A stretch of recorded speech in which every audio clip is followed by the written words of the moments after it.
네, 반갑습니다. 저는 노동인권연대 운영위원장이고요. 지문조라고 합니다. 오늘 토론회 사회를 맡게 돼서 가문의 영광으로 생각하겠습니다. 반갑습니다. 어쨌든 코로나 관계로 해가지고 이게 토론회 과정에서도 마스크는 꼭 착용하고 계셨으면 좋겠습니다. 그리고 이제 저희가 이게 동영상으로 찍히는 관계로 마스크 안 쓴 게 우리가 사실 지금 같은 분위기에서 이렇게 만나서 같이 모여서 이렇게 뭔가를 한다는 것 자체가 좀 쉽지 않은 상황인데 그런 부분 때문에 특히 조금 마스크 쓰는 건 주의해 주시기 바랍니다. 제 목소리는 잘 들립니까? 네. 잘 들립니다. 네, 고맙습니다. 우리가 이제 직장 내 괴롭힘 금지법이라고 하는 게 만들어진 지가 오늘 딱 1년이 됐습니다. 그래서 사실 이게 예전에 재벌 총수 가족들의 행패라든가 아니면 간호사들 태움 문화 이런 게 이제 사회적 문제가 좀 됐었고 우리 사회에서 좀 이런 잘못된 관행과 문화를 한번 개선해보자는 취지 등으로 해가지고 이제 7월 16일에 법이 만들어졌죠, 작년에. 그런데 이제 오늘이 딱 1년이 되는 날인데요. 1주년이 되는 상황에서 좀 여러 가지 목소리들이 지금 나오고 있는 것 같습니다. 그래서 얼마 전에 여론조사 전문기관 엠브레인 퍼블릭이라고 하는 데서 한 1,000명 정도 조사를 했나봐요. 직장 내 괴롭힘 예방 교육을 이수한 직장인을 대상으로 해서 괴롭힘이 감소했는지 여전한지에 대해서 조사를 해봤더니 63.6%가 괴롭힘이 감소했다. 이건 좀 긍정적인 내용인 것 같습니다. 근데 반면에 좀 이 실효성 문제를 좀 거론하는 곳이 많은 것 같아요. 그래서 직장 내 괴롭힘 방지법이 아니라 방치법이 아니냐 이런 비판도 존재하는 게 현실인 것 같습니다. 오늘 1주년 토론회를 통해서 괴롭힘 방지법 제정 취지와 의미를 한번 돌아보고 그 실태와 문제점, 나아가 발전적 정책 방향까지 돌아보는 시간이 되었으면 좋겠습니다.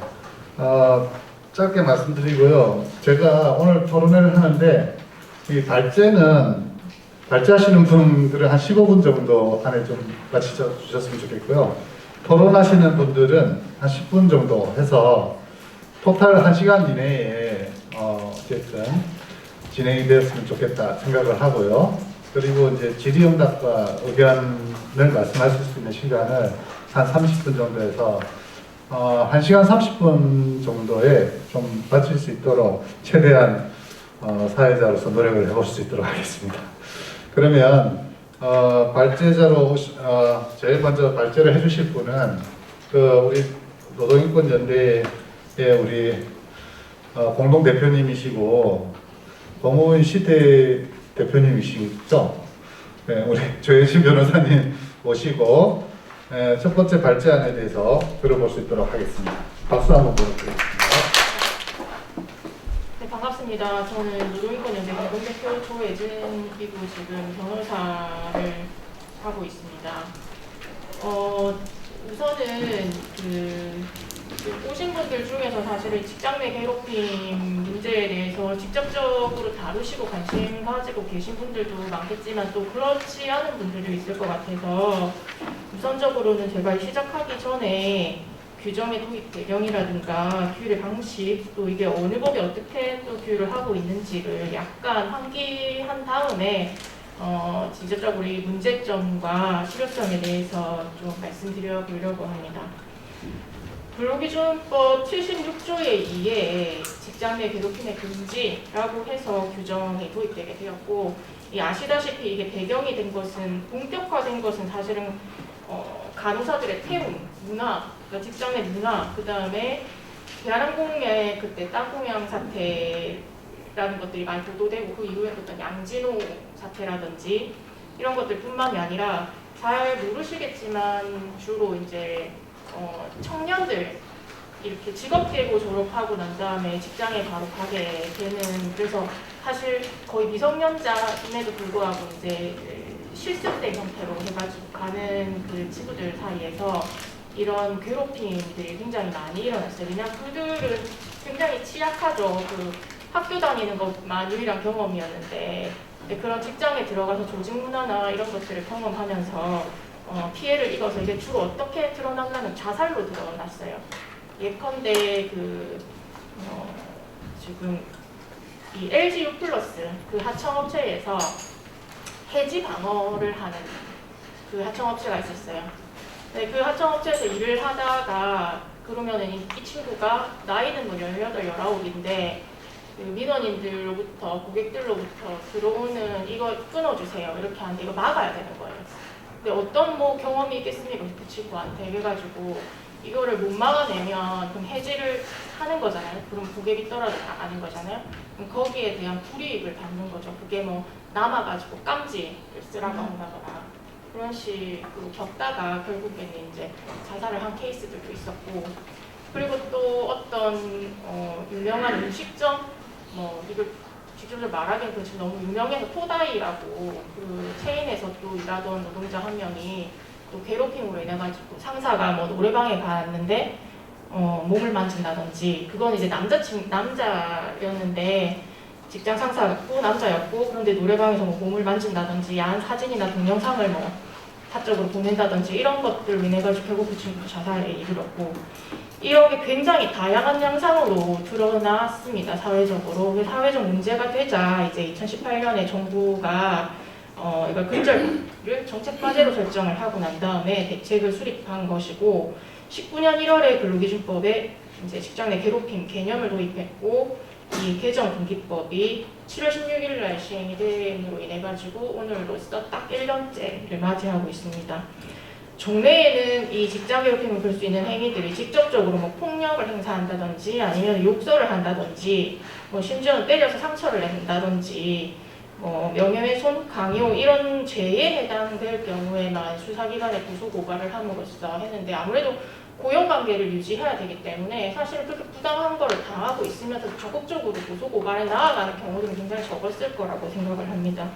그리고 금기법이나 아니면 그냥 일반 민법상에 안전배려 의무가 사업주가 부담을 하는데 이런 의무들도 이행하지 않음으로 인해서 채무불이행 책임을 구성하거나 불법행위 책임을 구성하는데 이거는 민사상으로 현재 청구를 해야 되는 것이지만 역시나 마찬가지로 뭐 형사도 안 되는데 어떻게 민사 청구를 개인적으로 하겠습니까? 그래서 여기에 대해서 이걸 어떻게 해결할 것인가 그렇게 고민하던 중에 직장 내 괴롭힘을 금기법에 도입하는 것으로 그렇게 예방 단속하고자 한 것입니다. 그러면 이게 규율의 방식은 어떻게 되어 있느냐를 보면 직장 내 괴롭힘 굉장히 추상어잖아요. 이게 유형이 뭐 형법상 구성요건처럼 이렇게 딱딱 떨어지는 게 아니고 다소 저 생각에는 추상적 용어를 법률에다가 이걸 구체화해서 정의를 하려고 했었고 또 사업장별 상황에 맞도록 예방 대응 시스템 마련해서 취업 규칙에 정하도록 약간 자율성을 부여하고 있었습니다. 또 피해 신고를 주장하는 것을 이유로 해고 등 불이익한 조를 한 경우에는 그 사업주가 형사 책임을 물도록 그렇게 규정을 하고 있습니다. 그러니까 직접적으로 어떤 행위자 책임을 묻는 것은 아니고 괴롭혔다 이렇게 해가지고 그 사람을 처벌하는 그런 형태로 가는 게 아니라 이게 괴롭힘 행위를 신고함으로 인해서 불이익을 행사했을 경우에만 형사 책임 처벌 규정이 따라 있는 것이 이 법의 특징이기도 합니다. 76조의 이 규정은 그대로 옮겨놨으니까 한번 읽어보시면 되는 것이고 몇 가지 이제 요건들이 있는데 지위 또는 관계, 우위, 그다음에 업무상 적정 범위를 넘는 신체적, 정신적 고통, 그다음에 근무 환경을 악화시키는 행위 이런 것들로 해서 구체화하려고 했습니다. 그다음에 직장 내 괴롭힘 발생 시에 사용자의 조치 의무를 규정하고 있는데 76조의 3에 1항부터 6항까지 규정하고 있고 누구든지 신고할 수 있고 인지한 경우 또는 신고를 받은 경우에는 조사를 실시해야 되고 그다음에 뭐 피해 입은 근로자에게는 이를 보호하기 위해서 일정 정도의 조치를 해야 되는 부분이고 그다음에 이 직장 내 괴롭힘 행위가 발생된 사실이 확인된 때에는 피해 근로자가 요청하면 근무장소 변경, 배치 전환, 유급 휴가 이런 것들을 줘야 된다라는 거 그리고 이 가해자에 대해서는 지체 없이 징계 또는 근무장소 변경 등 필요한 조치를 해야 된다. 그리고 그 전에는 이 피해를 당한 근로자의 의견을 반드시 들어야 된다라는 거고 또 이 발생 사실을 신고한 근로자 및 피해 근로자 등에게 해고나 그 밖에 불리한 처우를 하여서는 아니 된다라는 이 6항에 밑에 보시면은 가로, 양가로, 사로 되어 있는 그 부분에 벌칙 이렇게 딸려 있습니다. 위반한 자는 3년 이하의 징역 또는 3천만 원의 벌금에 처한다라고 되어 있고요. 그 다음에 93조의 취업규칙 작성, 신고를 규정하고 있습니다. 또 한 가지는 이거는 군기법에 규정되어 있는 것이고 산업재해보상법에도 직장 내 괴롭힘으로 인해 가지고 정신 스트레스를 받아서 뭔가 4일 이상의 요양가료가 필요한 어떤 질병을 얻었다. 그렇게 됐을 때는 업무상 질병에 해당한다라고 보고 이거를 산재로 인정하도록 그렇게 했습니다.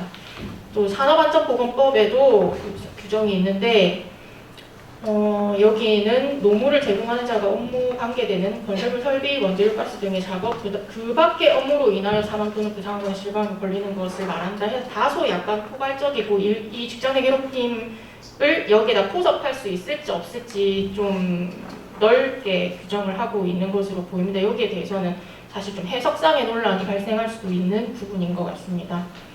제가 이 1년 동안에 직장 내 괴롭힘 신고를 들어와서 뭐 공공기관이라든지 이런데 고충처리위원회라든지 징계위원회라든지 인사위원회 이런 게 열려서 참여하거나 하면서 경험한 것들을 토대로 해가지고 이 법상의 문제점을 좀 말씀드리자고 한다면 괴롭힘 기준 자체가 상당히 좀 모호하다는 생각을 많이 해왔었습니다. 그렇기 때문에 사실 지금 민주노총이라든지 이런 데서도 그 1년을 지켜보면서 제도 개선 요구안들을 내고 있는데 여기는 가해자에 대한 어떤 직장 괴롭힘 행위에 대한 직접적인 처벌 같은 것들을 바라고 있는 게 대부분인 것 같더라고요. 근데 어떻게 보면 그거 법률가로서 좀 입법적 고민을 하는 부분인데 행위 유형이 구체화되지 않은 그 형법처럼 구성 요건이 그게 구체화되지 않는데 거기에 처벌 규정이 붙어 있으면 사실 그 죄형법정주의, 헌법 위반이 될 수 있다는 생각이 들어서 만약 그게 사건화가 됐을 때는 결국에 징계를 따지는 행정소송으로 갔다가 그 행정소송이 개정 사건이 되어가지고 거기서 뭐 위헌법률 심판이라든지 이런 걸 얼마든지 그 가해자 측에서 제기할 수 있지 않을까 이대로는. 그래서 이거는 행위를 얼마나 더 구체화시키는지가 사실 입법적인 기술이면서도 관건인 것 같습니다. 그거는 여기서 제가 간단히 적어놓은 것을 좀 설명을 하면 현재 이제 법에는 직장 내 괴롭힘은 사용자 또는 근로자가 다른 근로자에게 직장에서의 지위 또는 관계 등 우위를 이용해서 업무상 적정 범위 넘어서 신체적 고통을 주거나 근무 환경 악화시키는 행위 이렇게 규정되어 있습니다. 그리고 이 그 규정 안에서 업무상 적정 범위, 정신적 고통, 근무 환경 악화 이런 것들이 다소 가치평가를 요구하는 개념들로 보이고요. 그리고 그렇다면 과연 업무상 적정 범위라든지 정신적 고통의 범위가 어디까지 이게 해당되는 것인가를 두고 이 행위자하고 피해자 간에 당연히 이견이 생길 수밖에 없고 그걸 해석하는 조사위원들이나 이런 사람들 사이에서도 역시나 보는 관점에 따라서 굉장히 견해의 차이가 클 수 있겠다. 아예 분명한 거는 분명한데 사실은 그렇게 분명하지 않은 것들이 굉장히 많이 있었어요. 그렇게 많은 사건 제가 경험해보지 않았지만 그래서 보면 이제 제보자나 피해자의 주장만을 처음에는 접하잖아요. 그렇게 했을 때는 가해 행위가 존재했을 것을 이런 추정을 하지만 실제 어떤 조사 절차에 들어가면 이게 조직 내 세력 갈등이라든지 모함, 감정 싸움 등이 원인이 되어서 그 사건 자체가 왜곡되거나 재구성되는 경우들도 꽤나 많이 봤습니다. 그리고 또 한 가지는 뭐냐면 이게 또 저 역시도 이걸 겪은 부분인데 세대 간 갈등하고 연령에 따른 문화 차이 이걸에 인해 가지고 이게 갑질이라고 여기는 사람이 있고 갑질이 아니라고 여기는 사람이 있는 거고 그리고 갑질 행위자임에도 불구하고 전혀 자기가 그런 행위를 하지 않았다고 스스로 강력하게 믿고 있는 경우들도 많고 이거는 뭐 이런 막 문화재체 현상으로 보이는다고 저는 그렇게 파악을 했습니다. 그래서 아예 어떻게 되냐면 뭐 요새 문제가 되는 뭐 펜스를 같이 직장 상사가 괴롭힘으로 인해서 지적받을까봐 아예 부하 직원에게 입을 닫는다든지 말 자체를 안 한다.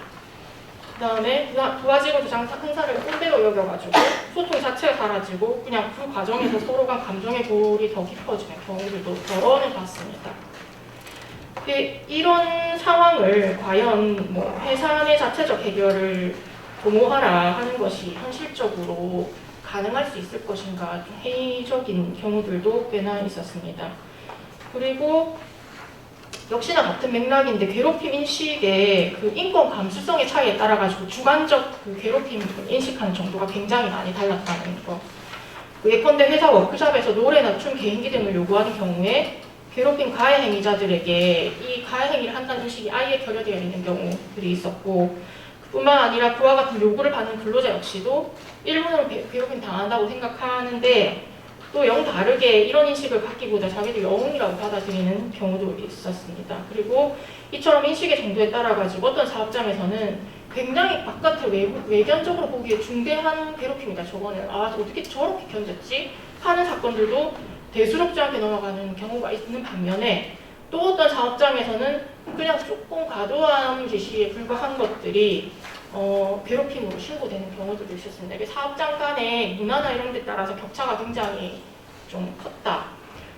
그리고 피해에 따른 인식의 차이는 이 노동인권 포함한 개인의 감수성 차이에서 비롯된다고 생각을 하는데, 상시 근로자 수 10인 미만의 영세 사업장에 종사하는 노동자일수록 사실 그 노동자 자체 권리의식이 약한 편들이 굉장히 많았습니다. 부당한 거를 당하고서도 참고 있거나 나는 여기서 벗어나면 갈 데가 없어 라고 생각하고, 또 그렇게 당하다 보니 또 자존감도 더 낮아져가지고 계속 그런 상황을 혹이나 참고 있는 경우, 그리고 폭력적인 상황이고 부당한 상황인데도 불구하고 이게 그렇게 진짜 부당한 것일까를 잘 인식하지 못하고 지나가는 경우도 있었습니다. 이거는 저희가 작년에 제가 부산지방 변호사회 노동인권 소위라고 있는데, 거기서 저희가 변호사 사무실들 내에 있는 사무직원들 대상으로 한번 설문조사, 굉장히 그 설문의 대상 범위는 작았어요. 왜냐하면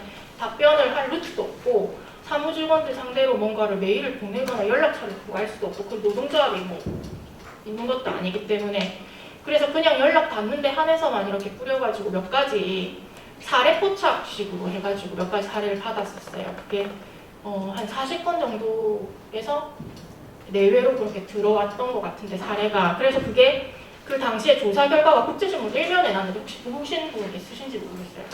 근데 기사 제목 뭐였냐면 양말 속옷 빨개한 갑질 그거였거든요. 근데 그게 워낙 그 변호사 사무실이라는 곳이 5인 미만 사업장들이 많고 또 영세한 규모다 보니까 다 그리고 사적 지시와 공적 지시가 분리되지 않는 것도 굉장히 많아요. 그렇게 하다 보니까는 그게 그냥 우리 변호사님 좀 진짜 이상한갑다 하고 그냥 넘기는 거죠. 그런 행위들을. 굉장히 폭력적인 상황인 거는 맞잖아요.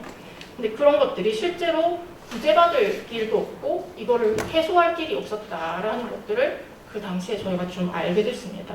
그리고 또 한 가지는 사실인정의 문제인데, 이거는 사실인정이라는 건 뭐냐면 형사재판을 앞두고 이제 증거 체부를 통해 가지고 어떤 게 진실인지 아닌지 이거를 파악해내는 거죠. 그러니까는 어쨌든 전제 사실이 제대로 조사돼 있어야지 거기에다가 법을 적용해 가지고 이게 맞냐 아니냐를 가리는 거니까. 근데 가해 행위의 존재와 정도, 또 위법성, 피해 사실 및 피해 정도에 대해서는 물증이 존재하면 너무나 좋겠는데 이거는 사실 진술 증거밖에 없는 경우들이 대부분입니다. 그리고 그 진술 증거의 신빙성 판단이 보충처리위원회 위원이라든지 외부조사의 경우에는 조사위원이라든지 이런 위원들한테 달려있는 경우가 많죠.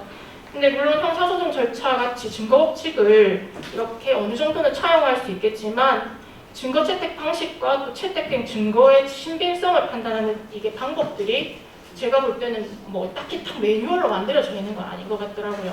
그냥 그거를 합리적 상식에 의존해서 경험칙에 의존해서 판단하는 것 같다라는 생각을 했습니다.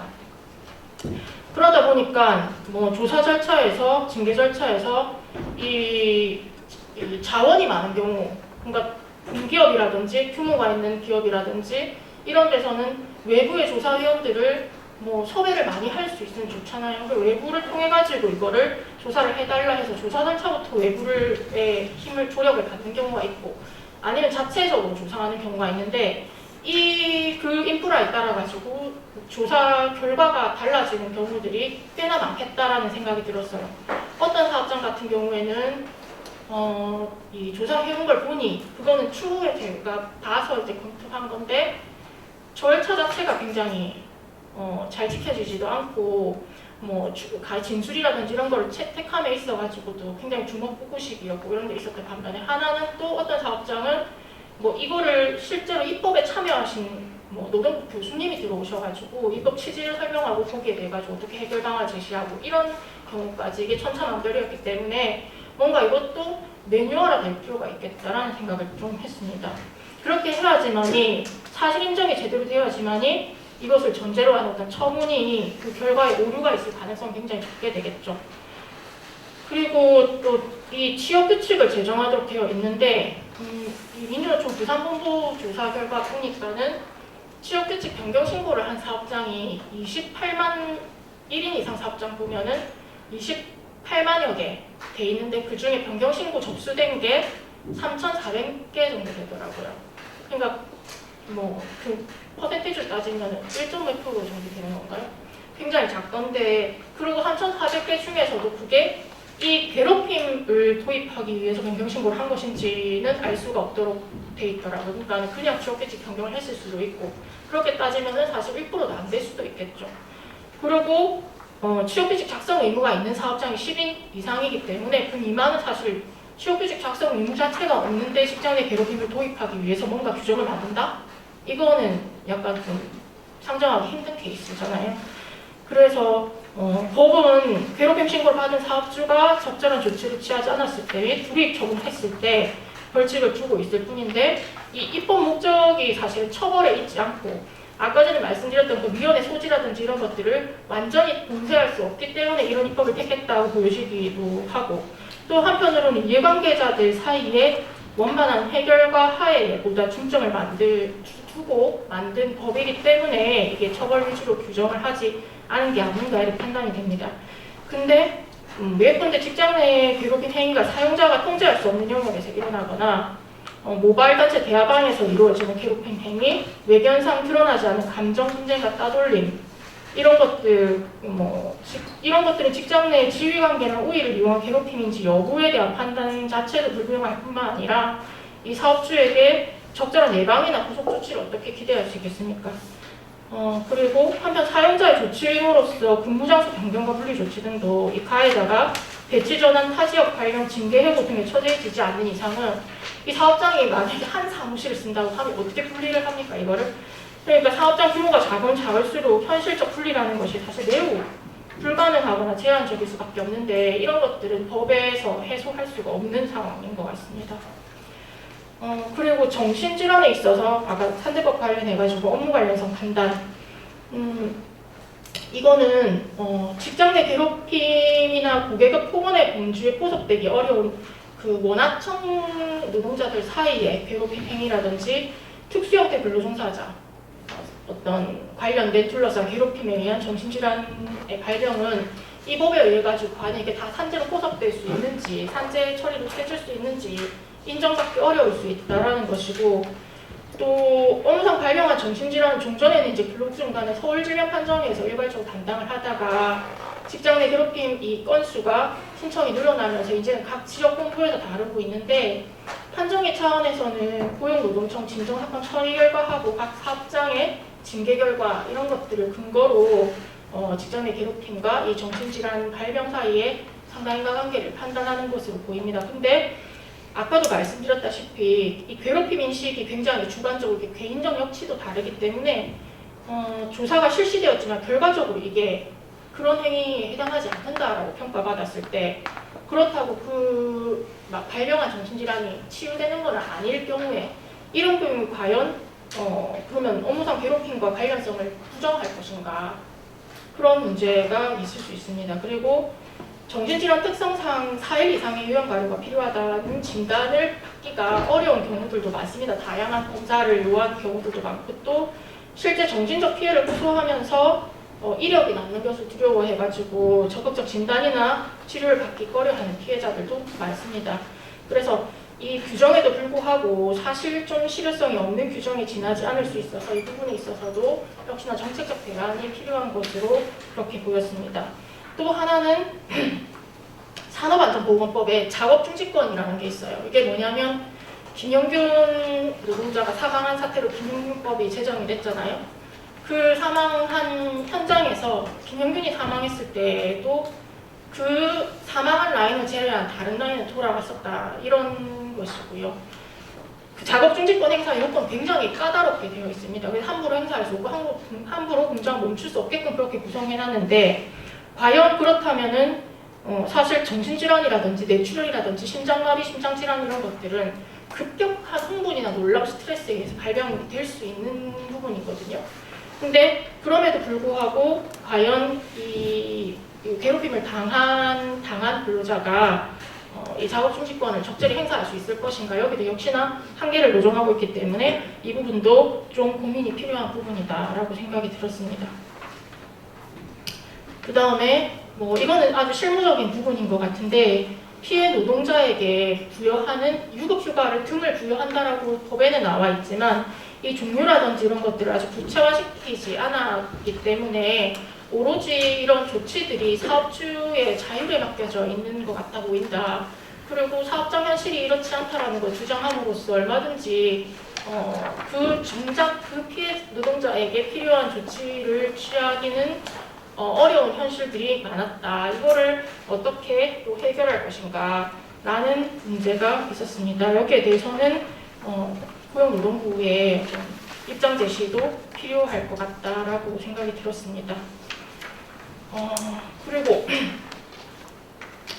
사실은 이거를 하면서 제가 느낀 바는 뭐냐면 문화를 바꾼다는 것이 사실 하루아침에 이루어지는 건 아닌 것 같고 분명히 이 직장 내 괴롭힘 금지 규정이 다소 선언적 규정일 수는 있겠지만 이게 도입됨으로써 얻어진 긍정적 효과들도 굉장히 많다고 생각합니다. 그리고 바뀐 게 없다거나 실효성이 없다거나 아예 이렇게 보여지지는 않았어요. 근데 다만 이제 이게 다소 역진성을 가지고 있었다라는 거고 오히려 그 부사본부 민주노총 부사본부 그 조사 결과에도 영세사업장 5인 미만 사업장에서 이 갑질 경험 사례가 60% 이상을 차지했다고 여기 아까 봤거든요. 그렇지만 지금 5인 미만 사업장에 이 법 자체가 적용 안 되기 때문에 사실은 노동조합이라는 튼튼한 울타리가 있다거나 아니면 조직이 규모가 있어서 뭔가 이런 갑질 행위를 조직적으로 방지할 만한 수단이 있다거나 하는 경우의 보호의 필요성보다도 오히려 그렇지 않은 경우의 보호 필요성이 훨씬 더 높은 것 같은데 거기에 대해서는 위법적으로 별로 많은 고민을 하지 않았던 것 같다. 그게 인력의 문제인지 자원의 문제인지 모르겠지만 그런 문제를 저는 느꼈고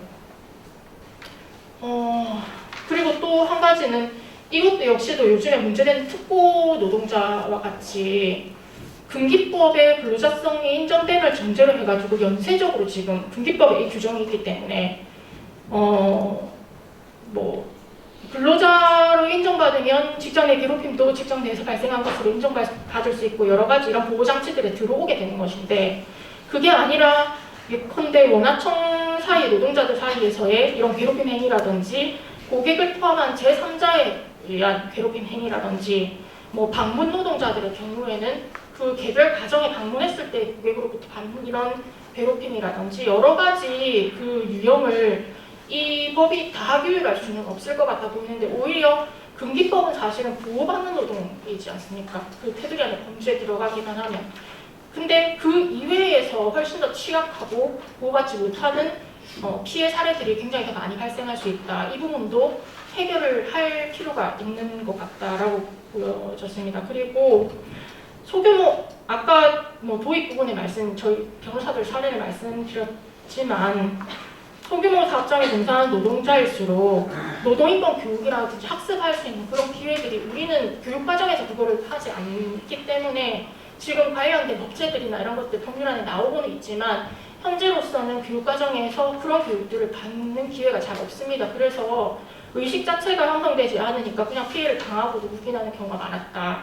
그래서 이거는 뭐 노동력 교육 강화가 절실하다라는 부분을 또 말씀을 드리고 싶고, 그래가지고 이게 노동력 교육 지원법이라고 해가지고 강병원 의원 등이 다수 발의한 법이 있어가지고 법률안에 대한 또 검토 요구를 받아서 검토를 했는데, 이 법 역시도 문제는 뭐였냐면 10인 이상인가 그 기준을 설정하고 그 밑으로는 이거를 그것도 안 하는 거예요. 할 수 있다라는 식으로 되어 있고, 그게 막 이렇게 강제력 있는 그런 규정으로 설정하지는 않았기 때문에 역시나 이 모든 법들이 다 영세사업장을 보호하지 않는 역질성이 있는 것 같아 보인다, 그렇게 생각이 들었습니다. 지금 법 시행 1년을 맞았는데 고용노동부는 이 직장 내 괴롭힘 진정 사건 처리 과정에서 많은 문제를, 사실 감독관님들이 더 많이 문제를 발견했다고 저는 생각이 들고요. 그런 것들을 다 모으고 체계적으로 분석해가지고 어떻게 이 법 개정하고 제도 개선을 할 것인가, 이런 고민들을 좀 많이 해주셨으면 좋겠고, 그렇게 해서 이 법률이 진짜 필요한 곳에 제대로 기능할 수 있도록 해야 된다라는 것을 마지막으로 말씀드리면서 발제를 마치도록 하겠습니다. 네, 이상입니다. 네, 수고하셨습니다. 우리 역시 변호사답게 법 규정에 대해 정확한 해설과 사실 실무상 그뒤 한 1년 동안에 경험이 좀 많이 있어요. 조사를 많이 하셨었고 현장에 많이 다니다 보니까 이제 그 실제 사례를 들어가면서 설명을 좀 잘 해주셨던 것 같고요. 다만 아쉬운 그 시간이 약간 오버됐습니다. 그리고 방금 이렇게 이제 어쨌든 그 우리 이제 노동부의 역할이 되게 중요하다라고 생각을 하셔서 여러 가지 정책적 제안도 좀 해주셨는데 좀 부담스러울 것 같긴 합니다. 다음에 발제하실 분이 노사상생지원과에서 김다료 간부장님 나오셔가지고 네, 발제해 주시겠습니다. 박수 한번 부탁드릴게요.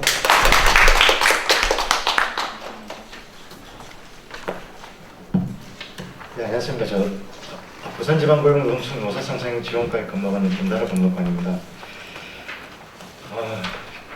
제가 말씀드릴 부분까지 조혜진 대표님께서 말씀드렸고요. 직장인 괴롭힘 방지법 시행 1년 되면서 여러 언론들에서 많이 기사가 보도가 되더라고요. 기사를 보니까 이제 긍정적인 것보다는 개선 방안 내지는 실효성 의문, 비판 이런 기사들이 많아서 오늘 직장인 괴롭힘 금지 관련 토론회를 한다고 해서 제가 가도 되는 자리인가 싶습니다. 그래도 이제 반드시 와야 된다고 해서 영시까지는 아니지만 그래서 이렇게 현장의 목소리도 듣는 차원에서 참석하게 됐습니다. 아무래도 지방노동청은 정책 입안 부서가 아니고 집행하는 부서이다 보니까 저희가 그 정책에 대해서 제언을 드리고 하는 부분은 한계가 있습니다. 그래서 오늘 그 발제 자료도 발제라고 하기는 좀 어렵습니다. 이 발제는 이게 문제점이라든지 그런 부분을 말씀드려야 되는데 지방청에서 집행하는 부서다 보니까 직장 내 괴롭힘의 개요에 대해서 좀 말씀드리고 그렇게 하려고 하고 있고요. 오늘 토론 자리에서 나온 조혜진 대표님의 날선 비판이라든지 개선안은 제가 내일 사무실 가서 정리를 해서 본부에 꼭 전달을 하고 나중에 이제 세 분 토론할 부분 말씀하시는 부분 또 참여하신 분들이 제시하는 의견 이런 부분을 제가 다 정리를 해서 본부에 건의를 하도록 하겠습니다. 그래서 그 부분 좀 집행 본부에 참석했으면 더 좋았을 텐데 집행은 지방청에 참여하는 부분이 있어서 한계가 있는 점 좀 양해를 해주시면 감사드리겠습니다. 그럼 그 직장 내 괴롭힘 금지 제도에 대해서 간략하게 말씀드리겠습니다. 조혜진 대표님이 관련 법률하고 이런 부분을 좀 설명을 해주셔서 중복되는 부분을 좀 생략을 하고 20페이지 그 3번 직장 내 괴롭힘 판단 요소 부분 말씀드리겠습니다. 직장 내 괴롭힘 개념은 사용자 또는 근로자가 직장에서의 지위 또는 관계 등의 우위를 이용하여 업무성 접근 범위를 넘어 다른 근로자에게 신체적, 정신적 고통을 주거나 근무 환경을 악화시키는 행위라고 근로기준법 76조에 의해서 정의하고 있습니다. 다음 페이지입니다. 22페이지에 직장 내 괴롭힘의 주요 판단 요소인데 직장 괴롭힘의 행위자는 사용자, 근로자 모두가 행위자가 될 수 있습니다. 이번에 직장 괴롭힘의 피해자는 근로기준법상의 근로자입니다. 근로자만 되면 고용 형태, 근로계약 기간 등은 상관이 없습니다. 아주 조혜진 대표님께서 말씀하셨는데 최근에 그 문제가 되고 저희들한테 전화가 오는 부분도 그 사내 협력사라든지 아니면은 뭐 호텔이라 이런 부분에서 그 청소 용역 근로자분들이 원청 근로자라든지 다른 근로자들한테 이게 뭐 괴롭힘을 당한다 그런 문의라든지 전화가 많이 옵니다. 아까 대표님께 말씀하셨듯이 현재로서는 이제 원청 그 같은 직장 내의 그 근로자 사용자 관계에서 직장 괴롭힘을 근로기준법으로 규율을 하고 있고 원하청 관계의 괴롭힘까지는 이제 규율을 하고 있지 못합니다.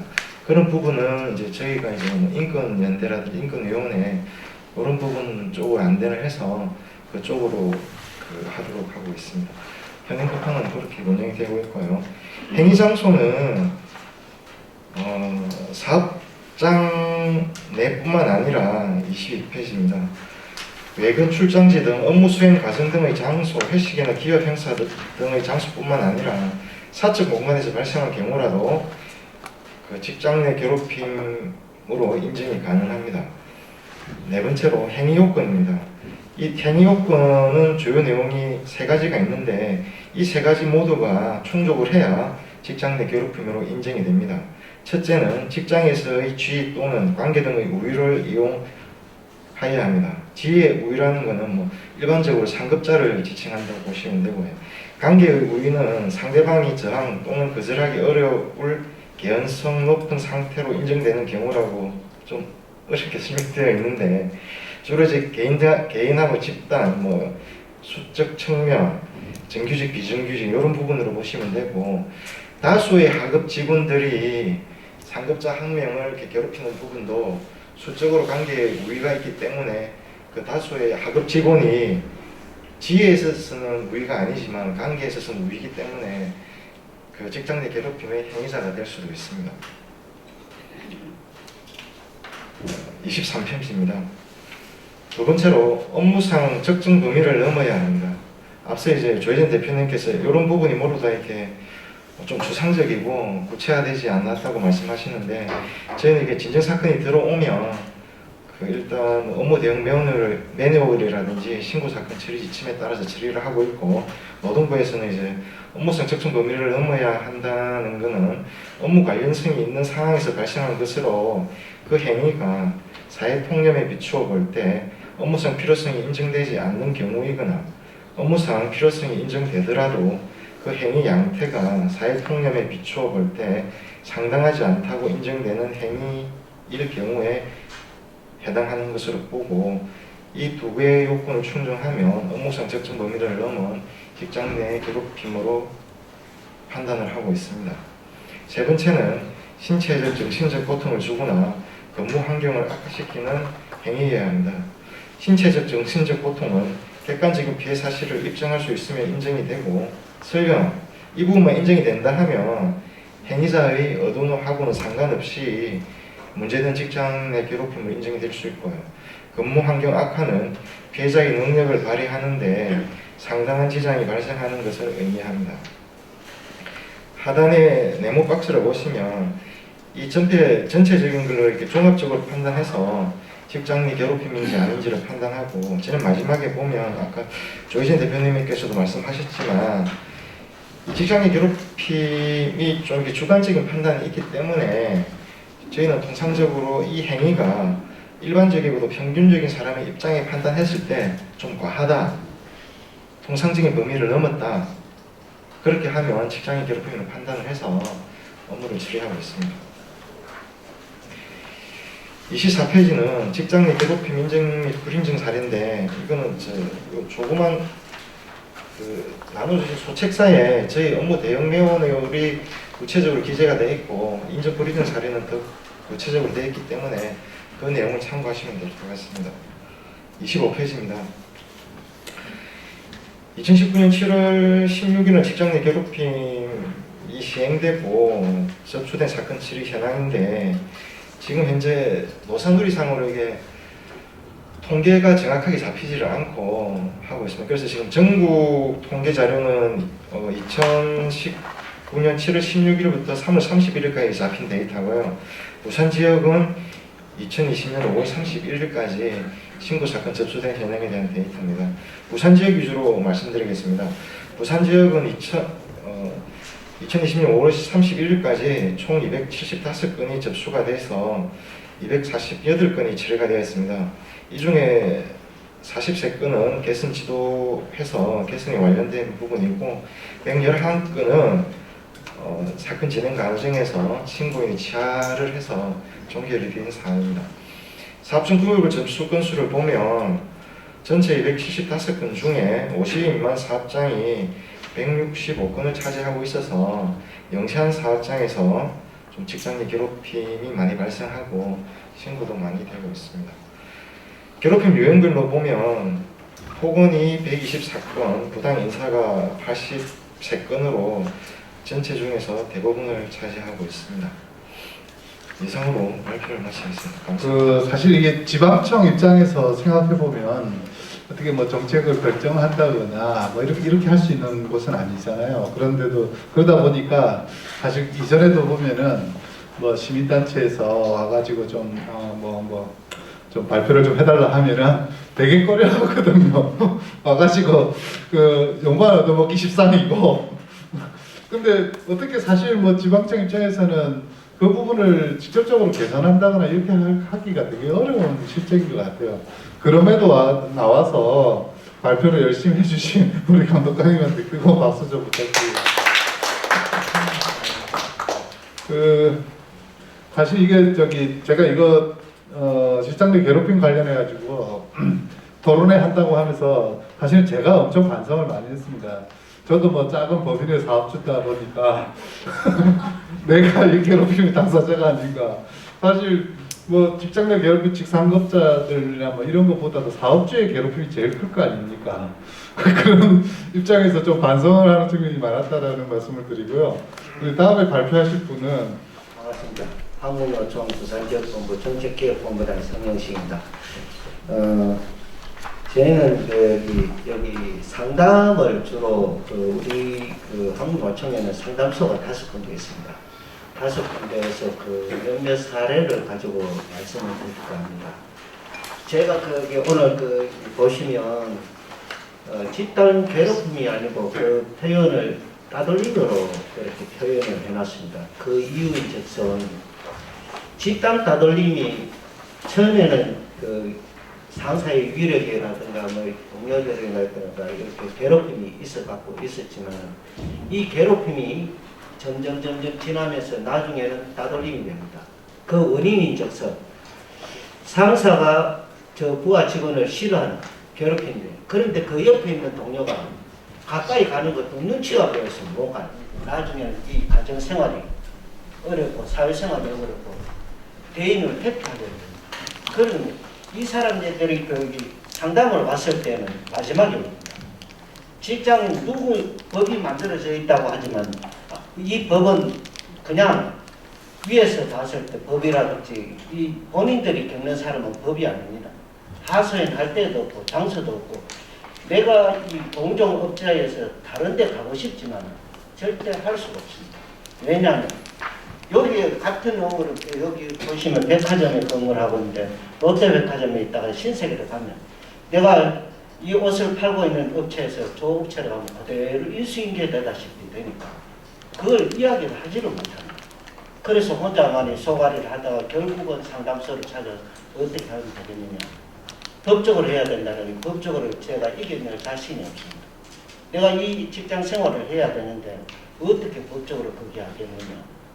이런 문제들이 제가 이런 부분들을 하면서 생각했던 것은 법이 만들어져 있지만 실효성이 없다는 부분이 저는 적극적으로 공감을 하고 개정이 좀 보완이 시급히 돼야 된다 생각합니다. 아무리 법이 좋게 만들어져 있다 한들 실질적으로 그 사업장에 적용이 안 됩니다. 적용이 안 된다는 것은 그 사업장이 됐든 그 가해자가 됐든 그 사람들한테 어떤 법적인 직접적인 영향을 줄 수 있는 그게 돼야 되는데 실질적으로 사회생활한 직장에서 괴롭힘에 인해서 그 회사 사업주가 벌을 받거나 범칙을 받거나 했던 경우는 극히 드뭅니다. 그렇기 때문에 이 어떻게 보면 약자인 근로자들은 노동자들은 절대 그 부분을 하지를 못합니다. 여기에서 사례들을 그 김다호 감독관님께서 사례를 했는 이 사람들이 하다 견디지 못하니까 노동청을 찾아가고 그러는 거지 그냥 스스로 직장 내에서 해결할 수 있는 부분은 전혀 없었다. 물론 거기에는 힘 있는 노조, 노동조합이 있을 때는 가능합니다. 그래서 결론은 제가 이제 이런 부분들을 겪으면서 그 상담도 해봤고 또 실제로 사례를 이렇게 접하면서 볼 수 있는 부분들이 우리 직장 동료도 있지만 상사도 있지만 도리어 상사가 따돌림 받는 경우도 있습니다. 상사가 밑에 직원이 하나 있을 때는 지시는 예하지만 돌아서서 말도 그대로 일상 지시 외에는 이야기 안 합니다. 오면 회피를 하고 도망을 가고 우리 사회적으로 문제가 되는 부분들이 꼭 눈에 보이는 직장 상사의 위력에 의한 어떤 그런 게 아니고 도리어 요즘은 위사를 스트레스를 받습니다. 조금만 잘못하면 큰소리 있지요. 그 다음에 저거 하면 뭐 조치를 하겠다 그러지. 이 말도 잘 못하는 이제 그런 경우도 있고 이래서 이런 것들을 우리가 법적인 제도적 보완이 필요하다. 그리고 사업주가 그게 적정한 조치를 해야 되고 그리고 결론은 어떤 경우냐면 노동조합이 있다라는 단체 협약이나 취업 규칙을 분명하게 법적인 제도로 만들어 넣게끔 하고 그걸 법으로 규제를 해야만이 사회가 변하고 이 사회가 이 국가가 발전이 안 되는 부분이 기업 문화를 바꾸지 못하고 사회 문화를 못 바꾸고 이게 바깥으로 나오고 사회 문제가 되는 어떤 그런 부분 국가의 발전에 저해하는 한 요인 중에 이런 그 괴롭힘이나 아니면 왕따라든가 이런 부분들이 결국은 우리 사회를 발전시키지 않고 병폐하게 만드는 한 원인 중에 하나다.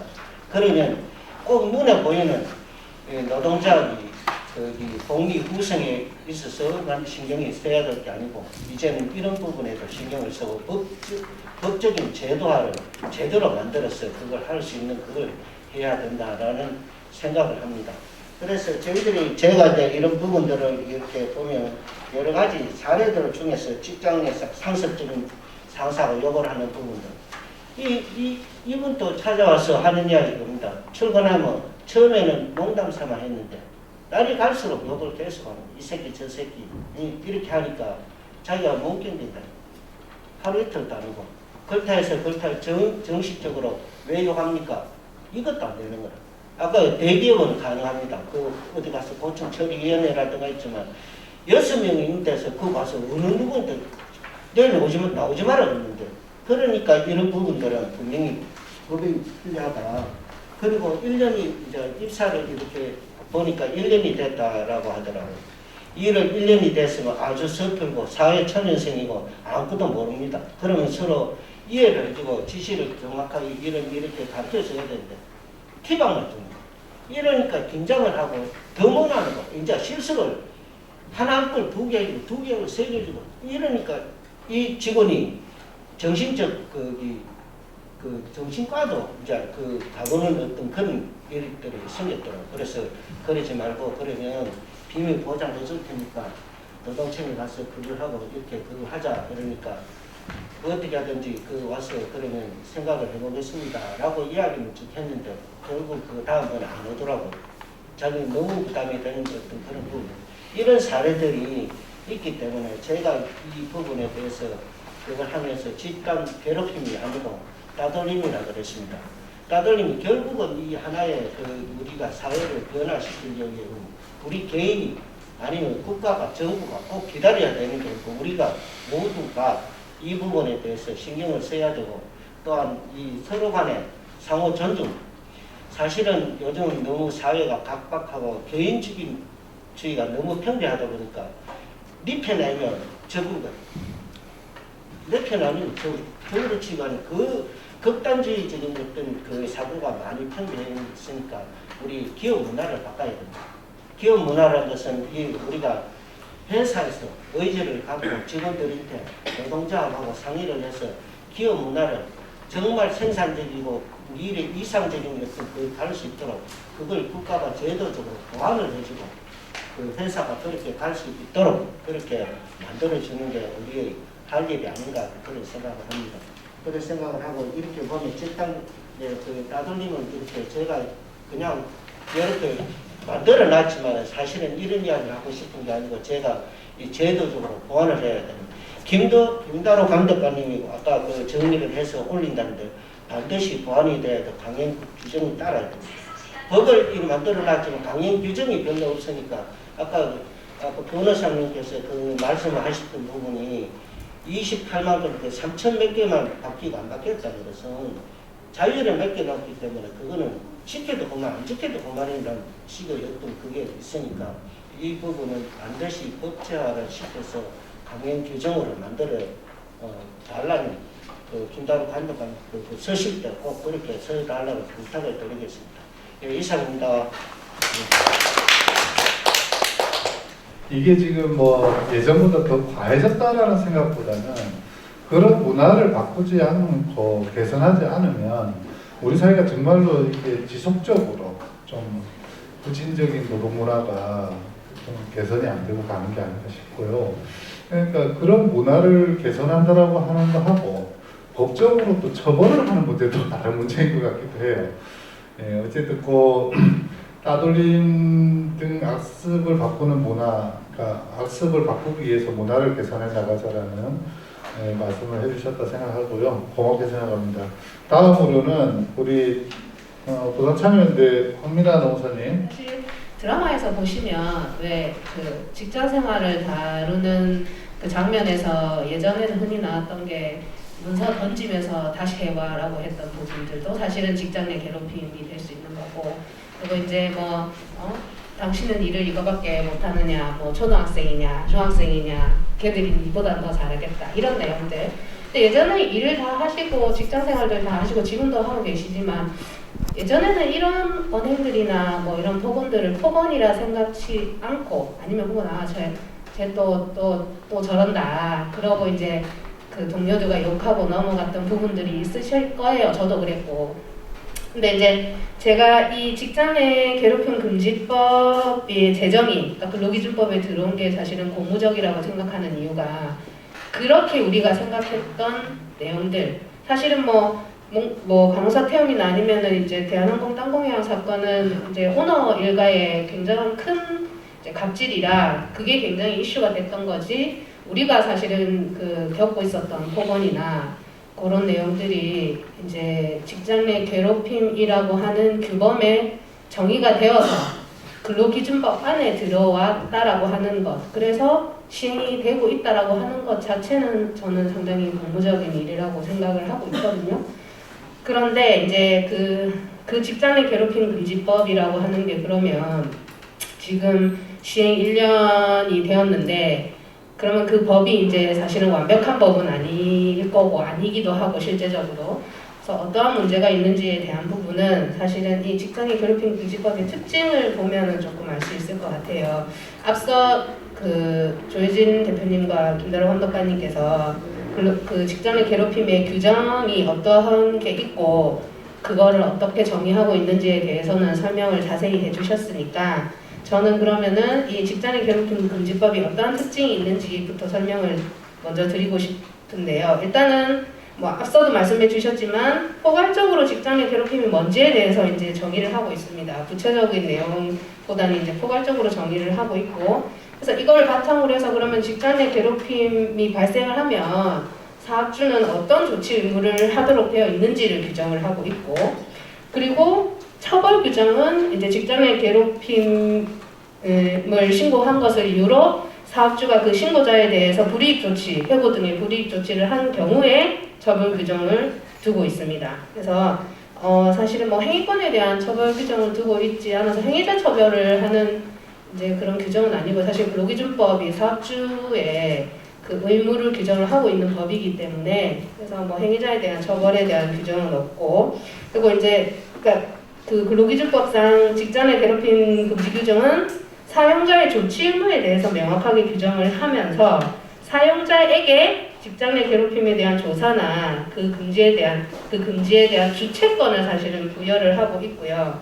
그래서 행위자에 대한 처벌 규정으로서 역할을 하지 못하고 있습니다. 그래서 사업주가 조사를 해야 되고 사업주가 뭐 가해자에 대해서 징계 등의 조치를 해야 하고 그런 형태, 그런 특징을 가지고 있는 법이기 때문에 앞서서 이제 그 조희재 대표님 말씀해 주셨던 사실은 그 실무상의 문제가 발생을 할 수밖에 없는 부분인데요.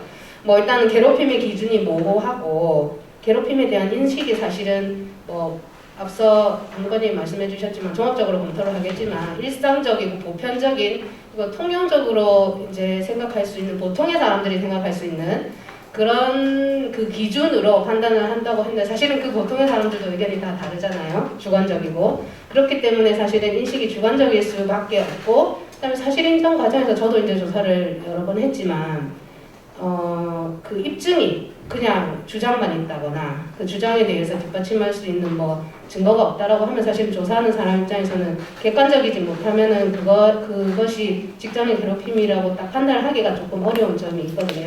그런 모호한 점들도 사실은 있는 게 사실이고요. 그리고 사실은 사업주는 우리 회사에서 직장의 괴롭힘이 발생을 했다라고 하는 사실 자체가 그렇게 이제 썩 좋은 경험은 아니고 그걸 밝혀서 그러면은 이제 조금 뭐 없애야겠다, 뭐 발본 세건 해야겠다 이런 생각을 하는 것도 사실은 좀 어려운 일이기도 하고 그것 자체를 좀 불쾌하기도 하고 본인이 가해자가 아니더라도 그것 자체를 굉장히 어려워하는 그런 그러니까 자율적 해결을 사실은 조금 기대하기 어려운 점 등의 조금 그런 문제점도 있고요. 그리고 감독관님이 발표해 보내주신 자료에서 그 50인 미만 사업장은 영세한 사업장에서 사실은 더 많은 직장 내 괴롭힘이 발생하고 있는 그런 문제들이 사실은 있는데 이 문제들이 그러면 발생을 하는데 제도적으로 이게 왜 문제가 되느냐에 대한 부분은 아까도 말씀드렸지만 직장 내 괴롭힘을 조사를 하고 가해자에 대해서 징계를 하고 그 조직 내에 체계를 마련하는 건 사업주에게 사실은 주체권이 다 부여가 되어 있는데 그렇다면은 그 조사를 제대로 했는지 그 징계 등의 조치가 제대로 이루어졌는지에 대한 사실은 고용노동부의 그 감독관님들의 이제 조사나 감독이나 이런 게 뭐 인력의 문제도 있을 수도 있지만 조금 이제 어려운 점이 있고 그리고 조사나 징계 등이 제대로 이루어지지 않았는 사업주에 대해서 과태료나 아니면 처벌이나 그런 조항이 없어서 그렇기 때문에 실효성에 한 가지 의문점이 또 발생하는 경우도 있고요. 그리고 아까 말씀해 주셨지만 현재 직장 내 괴롭힘 금지법 조항은 5인 미만 사업장에는 적용되지 않습니다. 5인 미만 사업장에는 적용되지 않기 때문에 취업규칙이 뭐 사실은 제정을 하도록 되어 있는데 직장 내 괴롭힘 금지법을 5인 미만 사업장은 뭐 취업규칙 또한 이제 없고 그리고 법 자체가 아예 적용이 되지 않기 때문에 그렇기 때문에 오히려 영세한 사업장에서 더 이제 직장 내 괴롭힘이 많이 발생하고 있는 상황에서 그 실효성 문제가 또 제기되고 있는 것도 사실이고요. 그래서 제가 뭐 사실은 오늘이 직장 내 괴롭힘 금지법 시행된 지 딱 1년이라 기사가 사실은 많이 나왔어요. 많이 나왔고 또 토론회도 다른 서울에 있는 단체에서도 많이 했을 거고 부산에 있는 단체에서도 뭐 미리 했었던 경우도 있고 그래서 이제 뭐 그 기사를 통해서 보셨을 수도 있고 하시지만 제가 실무적으로 조금 직장 내 괴롭힘 금지법이 실효성을 그러면 마련하기 위해서 어떠한 뭐 그 변화나 혹은 어떠한 개정이 있어야 되느냐에 대한 부분은 뭐 앞에서 말씀해 주셨듯이 이제 그 특수고용 노동자나 아니면 원하청 관계 근로자도 직장 내 괴롭힘 금지법의 피해자의 혹은 근로자로 유사하게 볼 수 있는 그런 제도적 장치를 마련을 해서 이제 보호를 할 수 있는 그런 법적인 제도가 마련이 돼야 되는 것, 그거는 이제 앞에서 말씀해 주셨고, 아까 말씀드렸듯이 사실은 5인 미만 사업장에 적용되지 않는 근로기준법은 많아요. 많지만 뭐 그 다른 법도 당연히 적용돼야 되는 것도 맞지만 이제 직장 내 괴롭힘 관련해서 영세 사업장에서 사실은 많은 문제가 발생하고 있어서 법이 최소한의 장치가 될 수밖에 없다라고 하면 그 5인 미만 사업장에도 직장 내 괴롭힘 금지법이 적용이 되어야 되지 않는가에 대한 부분, 그게 둘째로 제가 말씀을 드리고 싶은 거고요.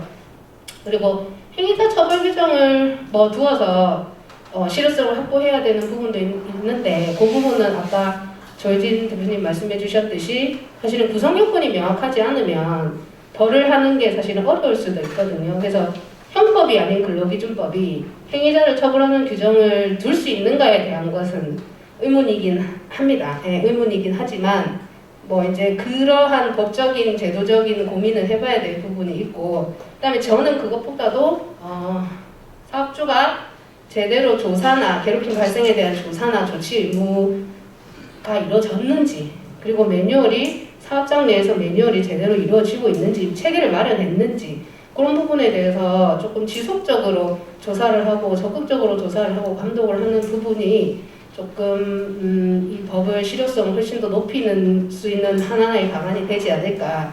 아울러 만약에 사업주가 제대로 그런 조치를 하지 않았을 경우에 과태료나 아니면은 다른 제재가 있도록 그렇게 방안을 마련하는 게, 그런 규정을 두는 게 실효성 측면에서는 훨씬 더 좋지 않을까, 그렇게 제가 세 번째로 생각을 해봤고요.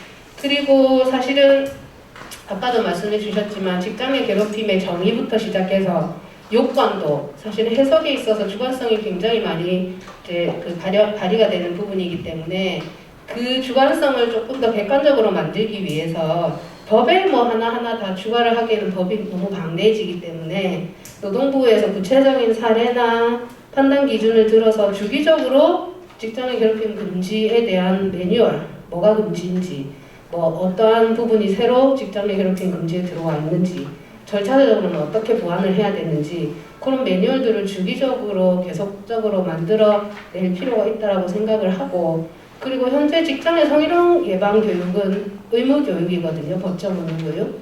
근데 직장 내 괴롭힘 예방 교육은 아직 법정 의무 교육으로 들어와 있지는 않습니다. 그래서 직장 내 괴롭힘 예방 교육을 법정 의무 교육으로 명문화해서 이제 1년에 한 번 혹은 6개월에 한 번 이런 식으로 교육을 통해서 좀 노사 간에 자율적으로 이 문제에 대해서 해결을 하고, 그리고 그 사업장 내에서 뭐가 직장 내 괴롭힘인지에 대한 인식을 조금 환기시킬 수 있는, 그렇게 제도적으로 조금 마련을 하는 게 어떨까라고 생각하는 게 제 마지막 제안이고요. 저는 앞에서도 말씀드렸지만 직장 내 괴롭힘이 사실은 이 법 제정이 고무적인 건 분명해요. 그거는 이게 없는 것보다 있는 게 사실은 훨씬 더 많은 좋은 결과를 도출해내는 거는 맞거든요. 근데 이제 사실은 우리가 모든 법이 처음 만들어지면 다 그 규정이나 요건들이나 이런 게 미비하잖아요, 사실은. 자, 그래서 오늘 우리 이 토론의 자리를 계기로 해서 부족한 부분은 개정을 한다거나 아니면 행정 해석으로 뭔가를 만들어내거나 그렇게 하는 보완을 하는 활동을 해서 이 직장의 괴롭힘 금지법, 근로기준법 안에 들어와 있는 이 법이 조금 우리 사회에서 자리 잡는 계기가 됐으면 좋겠습니다. 네, 이상입니다. 수고하셨습니다. 네, 그러니까 어떻게 보면 맞는 것 같기도 하고, 어떻게 보면 이거는 그냥 문화적인 차이나 이런 거에서 오는 게 아닌가라는, 그러니까 이게 사실은 명확하지 않아서 생기는 모든 문제가 그렇거든요. 이게 직장 내 괴롭힘 금지법이라는 게 만들어져서 이거를 전문가로 참여하는 사람들만 애를 먹이고 있는 법이 아닌가 싶은 생각도 좀 해봤습니다.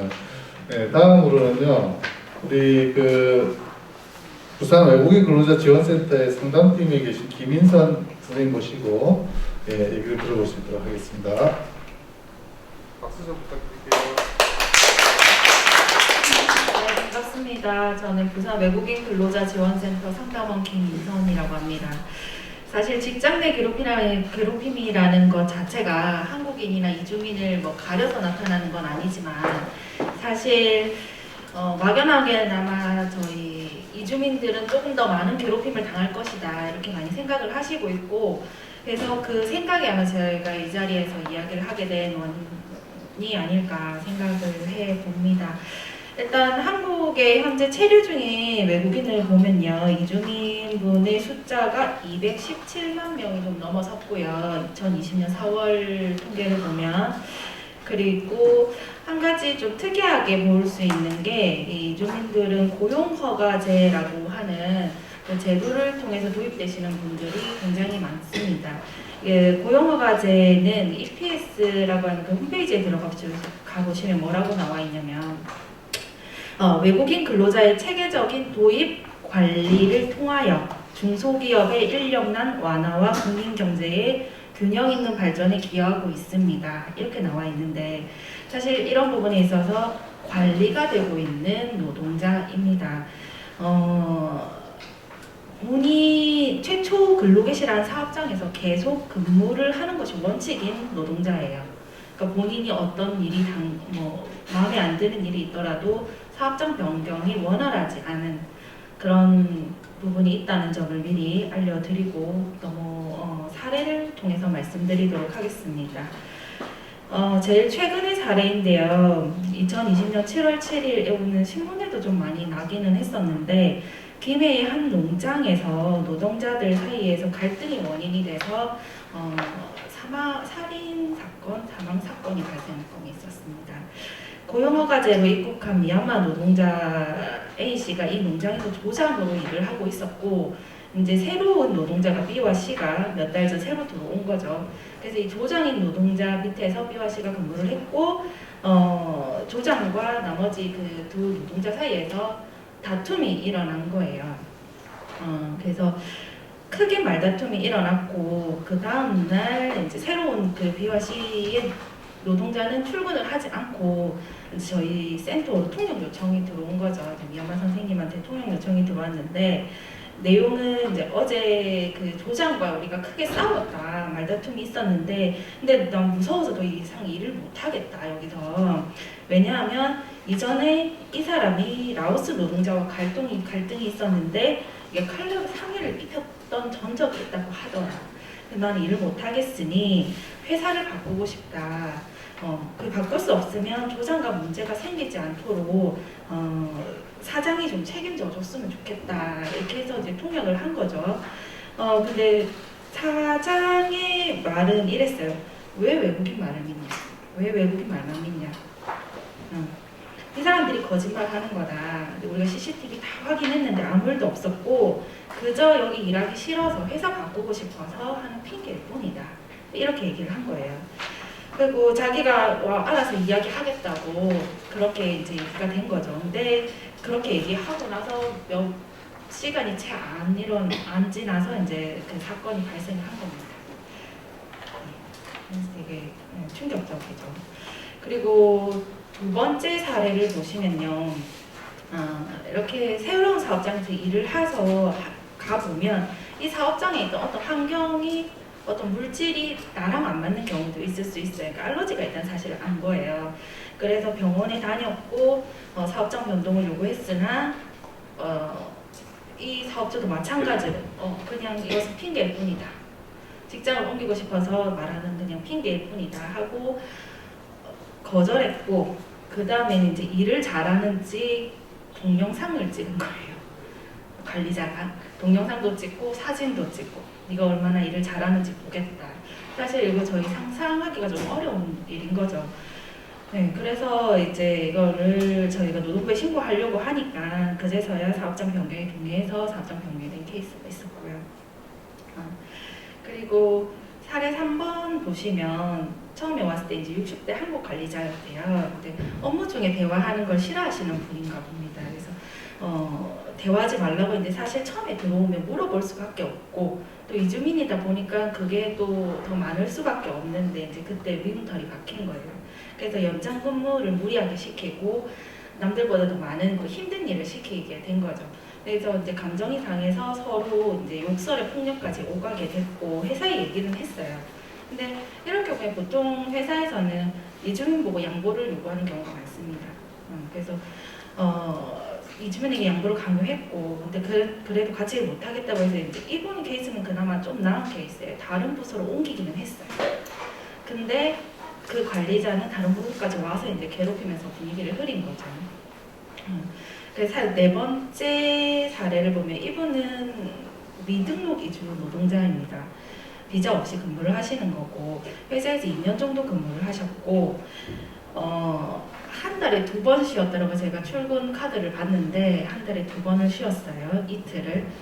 나머지는 다 근무를 하신 거죠. 주말에는 만약에 공장에 일이 없으면 이 사업주가 그 대형 카페를 하나 하고 있어요. 정원 카페 같은 거 요즘에 되게 많이 하시는데 거기서 일을 시키신 거죠. 그래서 이제 이 사람이 그만두면서 좀 퇴직금을 달라 이렇게 했더니 나는 너를 신고하고 나도 벌금 내고 우리 자폭하겠다 이렇게 된 거고 그의 친구들까지 다 신고해버리겠다 이렇게 이제 협박도 된 거고 그래서 실제로 그 친구가 저희한테 또 왔는데 급여를 좀 적게 받았대요. 근데 그 이유가 네가 그 신고한 사람이 친구여서 난 적게 줬다 이렇게 말을 했다고 이게 참 네. 그래서 뭐 아직도 협박 문자는 계속 보내고 있고요. 이 직장 내 괴롭힘 금지법이 시행되기도 전에 이제 시행이 된다는 뉴스를 보고 그 뉴스를 프린트해서 오신 분이 있었어요. 자기 회사에서 이제 자기는 목격자고 직장 내 괴롭힘을 자기가 목격을 했고 나는 이걸 신고를 해야겠다라고 생각을 해서 신고를 했는데 그래도 이쪽은 그래도 저희가 매뉴얼을 이제 노동부에서 찾아서 드렸을 때 매뉴얼대로 조사를 진행을 하기는 했습니다만 결국에는 목격자가 좀 유달리 예민해서 개인적으로 그렇게 느꼈다라고 판결이 났고 그 조사 기간도 굉장히 길었고요. 몇 달 정도 걸렸고 그 사이에 이제 업무에서 자기는 배제되는 것 같은 느낌을 받았다. 근데 이게 아까 계속 말씀하시지만 모호한 거의 느낌인 거예요 이게. 그래서 뾰족한 증거는 없었고 체류 기간 만료돼서 이제 어떻게 해야 되나 고민하고 있다 이렇게 됐습니다. 이 사례들을 보면 한 가지 저희가 그 제일 첫 번째 문제점으로 생각했던 게 노동부에서 관리 감독이 전혀 없었다는 것. 네. 그 노동부의 개입이 찾을 수가 없었어요. 노동 현장에서 직장 내에 괴롭힘이 어떻게 해결되고 있는지 또 괴롭힘을 하면 안 되고 어떻게 피해자를 도와줄 수 있는지 이렇게 적극적으로 알리고 있는 그런 캠페인이나 이런 것들을 잘 보지 못했던 거고 특히나 현장에서 지도하는 모습은 더 보기 어려웠던 부분이고요.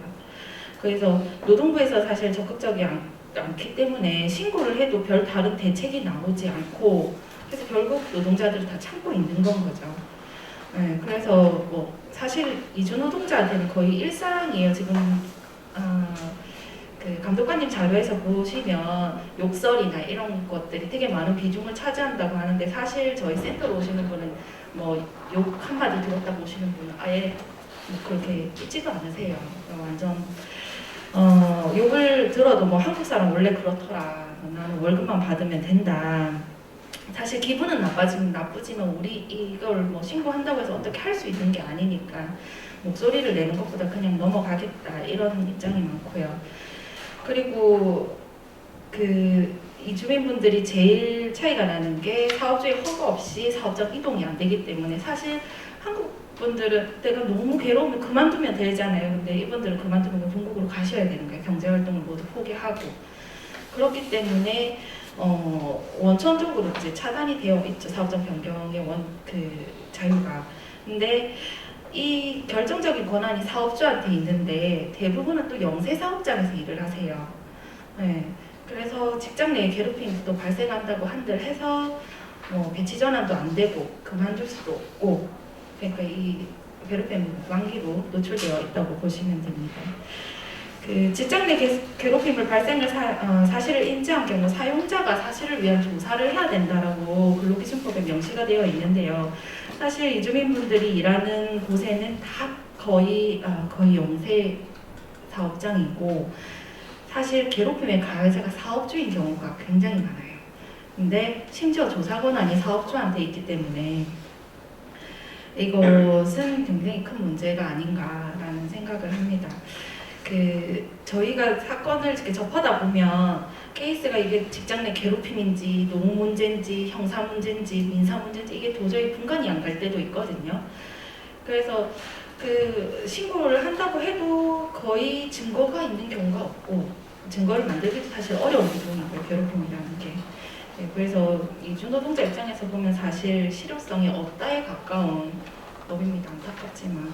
그렇지만 한 가지 조금 좋은 메시지가 있는 게 그 괴롭힘이라는 단어로 저희 상담에 이제 검색을 해보면 예전에는 없었는데 이 법이 실효가 되고 이 법이 이제 실행이 되고 나서는 괴롭힘이라는 단어를 검색을 하면 이제 건수가 하나씩 올라오기 시작했어요. 그래서 이 부분은 그 작지만 이게 증가하는 게 자기 스스로도 이제 괴롭힘이 부당하다는 걸 조금 인지를 하고 법률적으로 도움받을 수 없는지 찾아보는 이건 굉장히 큰 메시지라고 생각하고요. 사람들에게 괴롭힘이 법률로 금지되어 있다라는 어떤 상징적인 메시지는 줄 수 있는 법인 것 같습니다. 이제 뭐 호흡만 좀 해결이 돼서 실질적으로 이 주민도 도움을 받을 수 있으면 좋을 것 같습니다. 이상입니다. 수고하셨습니다. 여기 보니까 내국인도 문제라고 생각하는데 외국인이 더 취약한 것 같아요. 생각해보면 말도 안 통하는데 좀 얼마나 힘들까 이런 생각 좀 해봤고요. 저는 사실 생각도 못하고 왔거든요. 근데 오늘 얘기를 들어보니까 정말 외국인, 사실 감독관님도 외국인 대화 잘 안 되시죠? 내국인도 법이 좀 모호해가지고 노동청 입장에서 이거 처리하는데 이게 되게 애를 먹거든요. 외국인은 얼마나 심하겠나 싶은 생각을 잠시 해봤습니다. 네, 이상으로 우리 발제와 토론 마치고요. 간단하게 한 서너 분 정도만 시간 관계상 한 서너 분 정도 해서 질의하실 분하고 본인의 의견을 얘기해 주셔도 좋겠습니다. 그래서 질의하실 내용이나 의견이 있으신 분들은 좀 손을 들고 해주셨으면 좋겠습니다. 열심히 공부했습니다. 아마 이 법 취지가 사용자를 통해서 직장 내 괴롭힘을 방지해보자는 취지로 좀 제정이 된 것고요. 근데 중요한 것은 사실 이제 5인 미만이나 50인 미만은 사용자가 직접 괴롭히는 경우는 이 법으로는 별로 적용이 안 되는 건데 혹시 다른 근로기준법에 그런 경우 처벌은 어떻게 하죠? 손해배상 청구 사례는 있는데 사용자가 직접 내 괴롭힘을 했을 시 어떤 처벌을 받는지 혹시 알 수 있는 이야기가 있습니다. 그 피해 근로자한테 불이익 처벌을 했을 경우에 직접적인 처벌 규정이 있는데 그 외에는 직접적인 처벌 규정은 없습니다. 조금 전에 말씀하셨듯이 직장 내 괴롭힘의 법 취지가 어떻게 보면 회사 자체적으로 자율시정을 이렇게 원칙으로 하고 그 부분에 있어서 이제 뭐 불이익 처분이 있을 때 그 처벌하는 그런 규정을 두고 있고 저희 실무적으로 신고 사건 처리를 할 때는 뭐 이게 동료 간에라든지 아니면 상하관계 이렇게 직장에 괴롭힘 있다 하면 사업장에서 제대로 조사를 하지 않는다 하면 진정 사건이 들어오면 저희가 직접 조사를 합니다. 그래서 증거라든지 이런 부분이 좀 확실해서 직장 내 괴롭힘을 인정이 된다 하면 이 행위는 직장 내 괴롭힘이 된다. 그 취업 규칙이라든지 이런 부분에 대해서 그 개선해라, 개선하고 개선 결과를 보고해라 이렇게 문서를 보내줍니다. 그래서 개선이 되면 종결을 하고 개선이 안 되면 근로감독을 갑니다. 사업장에. 그래서 근로감독을 가서 어떻게 보면 이제 직장 내 괴롭힘으로 처리를 하는 건 아니고 다른 이제 노무관리 위반이나 노동관계법 전반적으로 봐서 그 부분에 대해서 좀 근로감독을 처벌을 합니다. 그래서 좀 압박하는 용어로 근로감독을 이야기를 하고 있습니다. 나도 궁금했던 거는 그건 알겠는데 근로기준법 일반의 사장에서 시 우리 근로기준법상 어떤 처벌 규정이 있는가 이런 생각. 네, 지금 말씀드릴게요. 사용자가 근로자를 폭행을 하면 8조에 그 폭행 금지, 5년 이하 징역 5천만 원 이하 벌금, 107조 벌금 규칙도 있고, 그 다음에 정당한 이유는 징계랑 정보 등 인사 조치했을 때는 23조 해고 등 제한 이 규정에 의해 가지고 노동위원회 통해 가지고 구제를 하도록 그렇게 되어 있고 금기법 말씀드리는 겁니다. 그 다음에 임신 중이거나 산후 1년이 지나지 않은 여성에 대해서 괴롭히면은 65조, 70조, 74조 이 각 보호 법리에 따라 가지고 이제 뭐 처벌을 하거나 벌금이라든지 징역이라든지 이런 게 규정이 되어 있고 일반적으로 아까 감독관님 말씀하신 것처럼 임금 근로시간 관련한 괴롭힘 같은 경우에는 연장 야간 및 휴일 근로 제한 요거 위반하면 여기 처벌받는 거고 그 다음에 근로시간 뭐 휴게 금품청산 임금 지급 이런 것들을 안 하면 각 그 해당 조항에 벌칙 규정이 있을 경우에 그거를 받는 거지 이렇게 뭔가 사업주가 널리 괴롭혔다 해가지고서는 처벌 규정이 근로기준법에 따로 있는 건 없습니다. 그냥 직장의 괴롭힘이 발생하기 좀 더 쉬운 조건이라고 해야 되나? 이런 뭐 예를 들면 마감이 있는 직장이라든지 뭐 그러한 위계가 강한 직장 이런 곳에서 더 많이 발생하고 있다라는 그 실태 조사가 있었는데요. 사실 어떻게 이제 이 법을 정리하고 이런 것보다는 그런 것도 중요하지만 이 법 안에 이런 폭력적이거나 차별적인 환경이 조성되지 않는 노사 문화라든지 이번 개선을 위한 그러한 것들이 좀 더 들어가 있어야 되지 않을까라는 생각이 좀 들어서 의견 드립니다. 어제 이제 민주노총 부산본부하고 이제 간담회를 실시를 했었습니다. 그래서 어제도 좀 지탄을 좀 많이 받았는데 저는 좀 이렇게 고용노동부를 대신해 제가 욕을 좀 많이 듣는 것 같은데 아까 전에 이제 저 토론하신 분 중에 그 황민아 노무사님께서 그 직장에 괴롭히면 예방 교육이 아직 그 법적 의무 교육은 아닙니다. 그래서 어제 민주노총 그 상담소 계신 분도 직장에 괴롭히면 방금 말씀하셨듯이 이런 문제가 안 생기도록 문화 조성이 그 가장 중요한 거 아니냐.